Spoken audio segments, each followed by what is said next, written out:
盆栽からしたらもったいない松盆栽生産日本一の高松の盆栽園北谷4世4代目北谷隆一です。今日はですね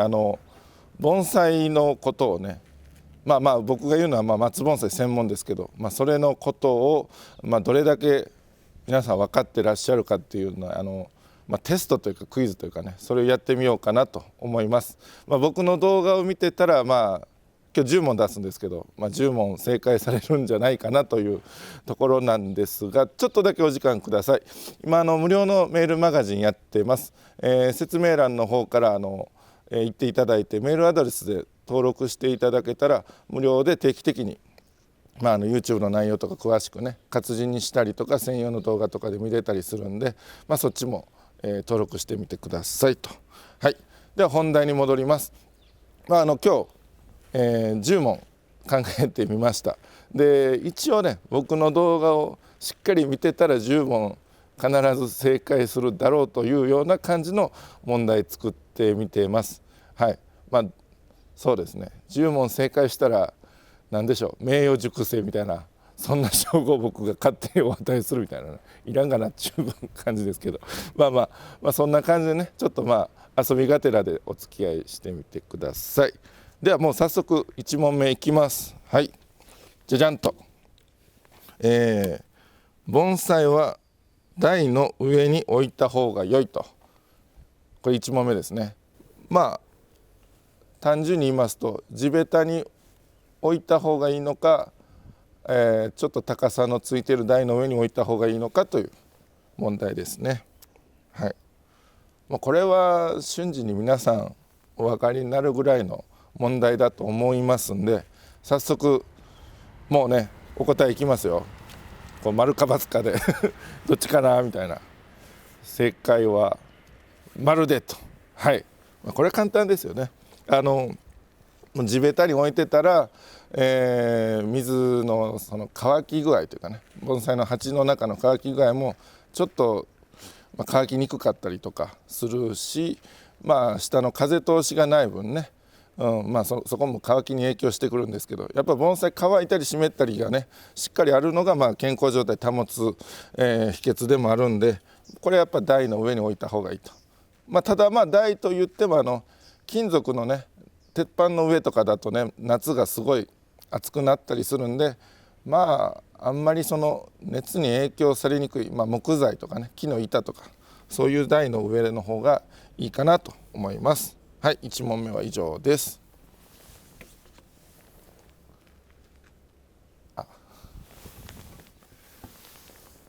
じゃあ次2問目、はいいきますね。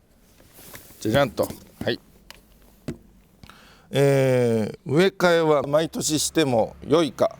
丸か×かというとこなんですけども、植え替え盆栽の植え替えですね。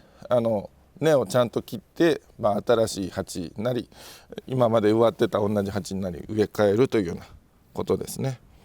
これはちょっとだけ考える要素があるかな。でも僕の動画を見てくれたら分かるかなというとこですね。はい、じゃあそろそろ皆さんお答え決まったところだと思いますんで正解発表いたします。これがね丸か×か、×で、はい、毎年植え替えしたらよくないです。はい、これ一応松盆栽の話してますよ。やっぱ植え替えしますとね木にかなりある程度というか結構かなりのダメージがあります。でそれで1年経ってねようやく根が落ち着いてきた時にまた切ったりとかしたらもうダメージにダメージが重なってね、それはかなりの確率で枯れるだろうなと思います。だから植え替え一度したら、せめて丸2年は置いて、できたら3年か4年かに1回だから1回植えてしまってちょっと気に入らんなと思ってももうすぐだったらいいんですよ、その日とかね。でも半年ぐらいしてちょっとやっぱもう一回植え替えようとかね1年ぐらいで植え替えようとかそういうのはやめた方がいいですね。はい、で調子が悪くなったからって植え替えで全て直そうとも思わない方がいいです。はい、じゃあこれ2問目以上です。次3問目いきますね。はい、きますよ。3問目早速じゃじゃんと、盆栽は基本的に外で育てた方が良い、丸か×か。これ松盆栽、一応松盆栽に限りでね、で外の方が良い、すごい最近ね真夏暑かったりとか、地域によっては真冬にね雪でというところもありますけども、どっちでしょうかという。基本的に外で育てた方が良いか、厳しい季節なんかね中に入れた方がいいんじゃないかみたいなね、そんな考えもありますけど、一応基本的にというね、そういう書き方してますんで、ではそろそろ答えいきましょうかね。じゃどっちかなみたいなねなかなかこれ苦手だな。いいや。盆栽は基本的に外で育てた方が良い。正解は丸でと。これも大体ね簡単な問題だとは思うんですけど、難しいのはその厳しい季節の扱いですよね。暑いのはね、未生の五葉松みたいなのはちょっと日陰の多い場所でもいいんかな。室内のとはいえやっぱり室内はあんま良くないんじゃないかなとかね。あと真冬のすごい雪が降ってる時だったら、冬だからその休眠期、木の成長がねあんまりないところだから、少々中でもいいんかなみたいなね、いろいろありますけども、それもね人それぞれ考え方があるんですが、一応基本的にって書いてるんで、外で育てた方が良いよと。で松のね、黒松なんかもう真夏でも真冬でも外でいいと思います。未生五葉だけさっきも言いましたけど、真夏がちょっと、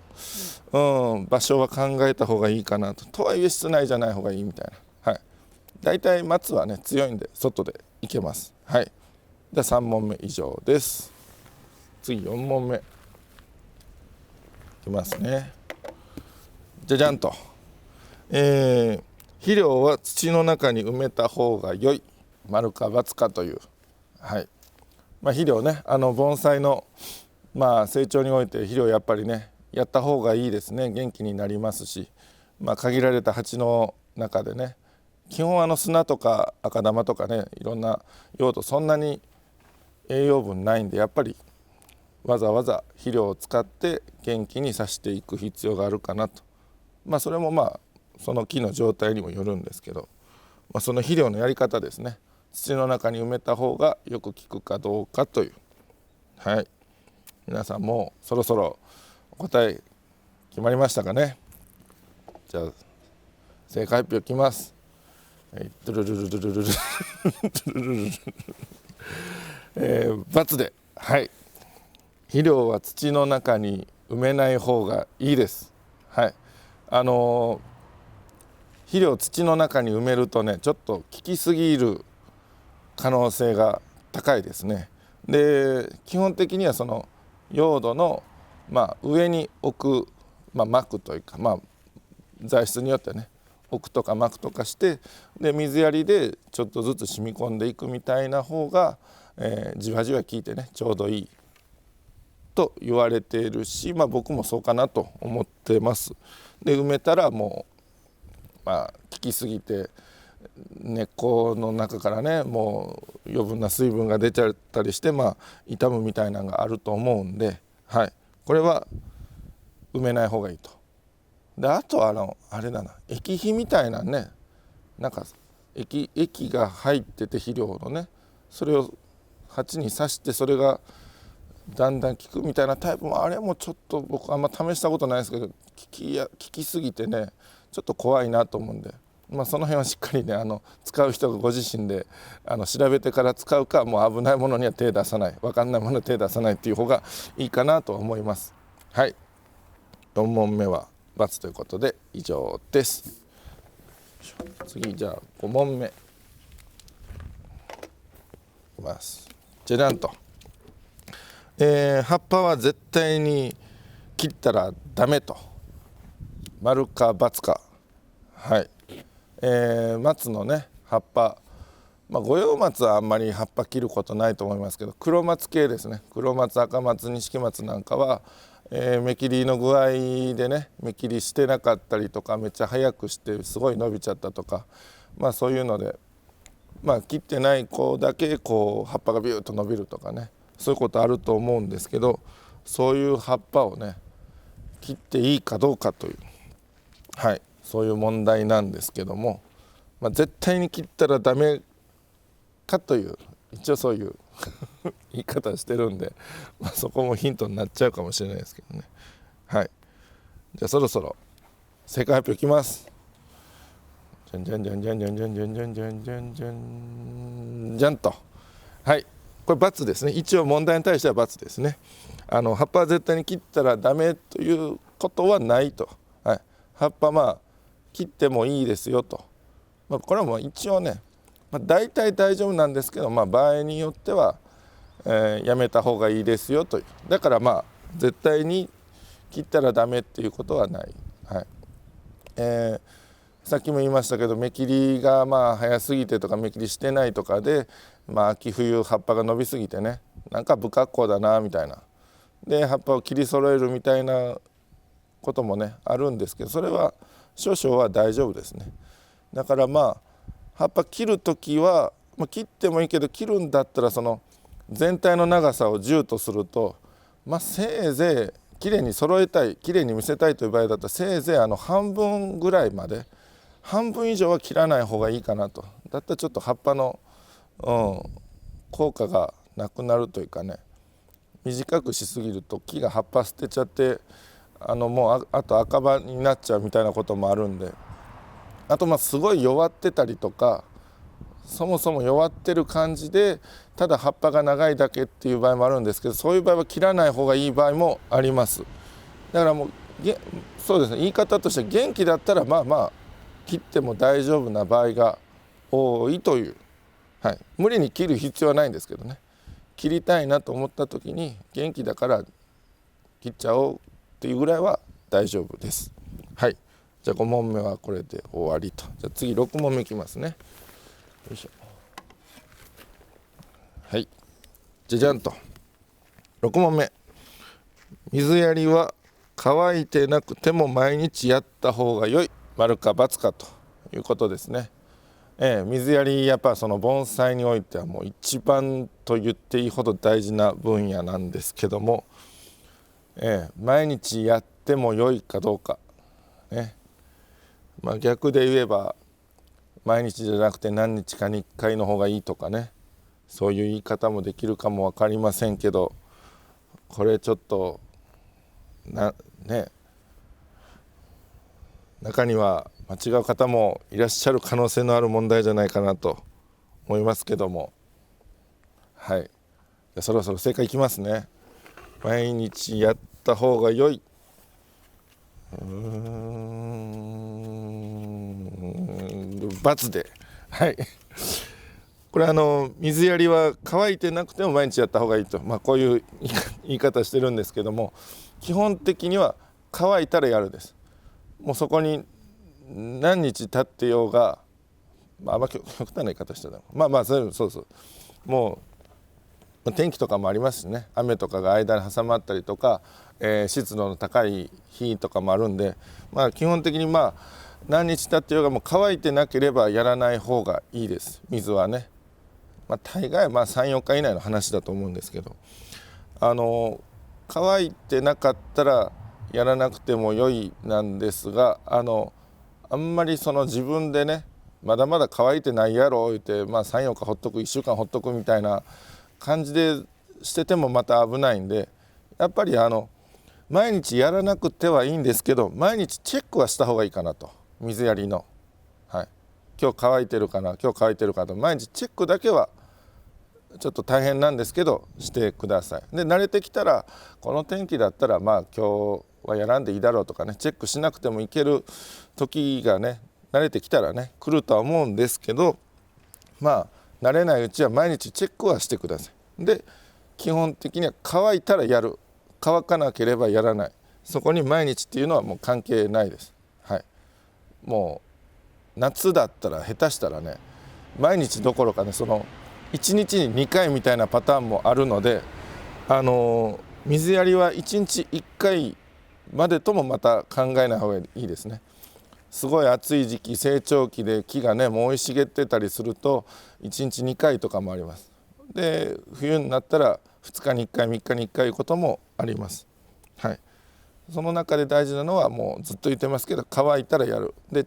夏はチェックちょっとねできるもんならね1日1回でいいかな1日2回ぐらいチェックがいるパターンもあるかもしれないです。そういう忙しいからできないっていう場合はその水やりのね詳しいことはまた違う動画でやってますんで、その辺はまたちょっと探していただいて復習というかもう一回見てもらう、そういう感じで勉強してみてください。ここ一番大事なとこなんで、はい、基本的には乾いてやる、毎日乾いてなくても毎日やるっていうのは×ですという、はい、そういう6問目でした。はい、じゃあ次7問目いきます。じゃじゃんと、松には害虫がつく可能性がある、丸か×か。はい、植物にはね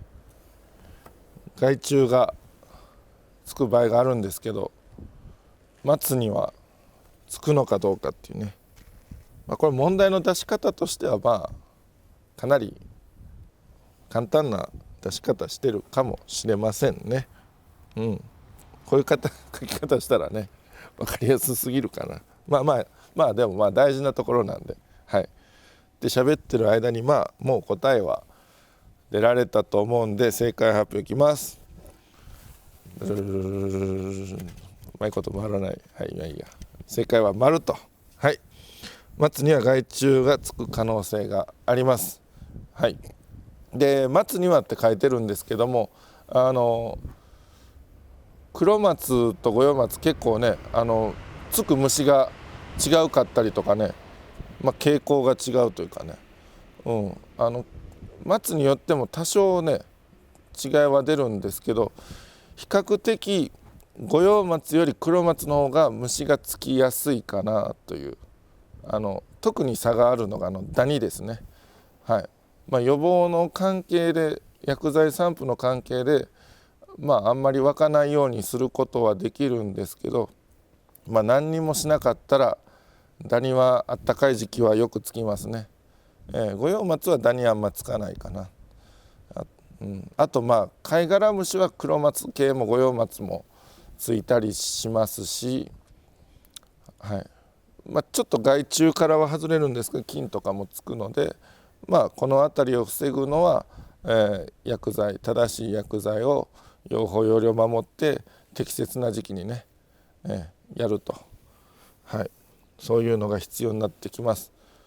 松にはね害虫がつくので、これも気をつけていただいて、そうですね、害虫がつくのが丸ということで、はい。じゃあこれ第7問目はこれで以上ということで、次8問目いきます。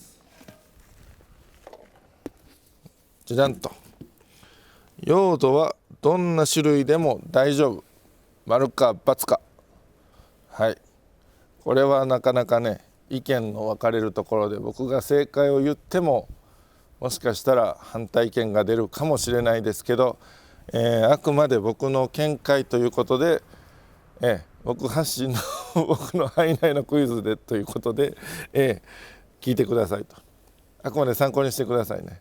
一応僕の経験則での見解なんでね、はい、用土いろんなのありますね。石の粒、花崗土の粒みたいなとか、赤玉とか桐生とか日向とかね、鹿沼とか、いろんな種類ありますよね。他にもあるかな、いろいろ。はい、それどれを使っても大丈夫かという問題です。はい、これ何問目だ、8問目だね。ちょっとこう迷わすような出るのがね8問目ぐらいということではい。じゃあもう早速正解いきます。丸でと、はい、僕の答えでは丸ですということね、そこだけ強調しておきます。用土はねいろんなの混ぜて使う場合もあれば人によってはその1種類を、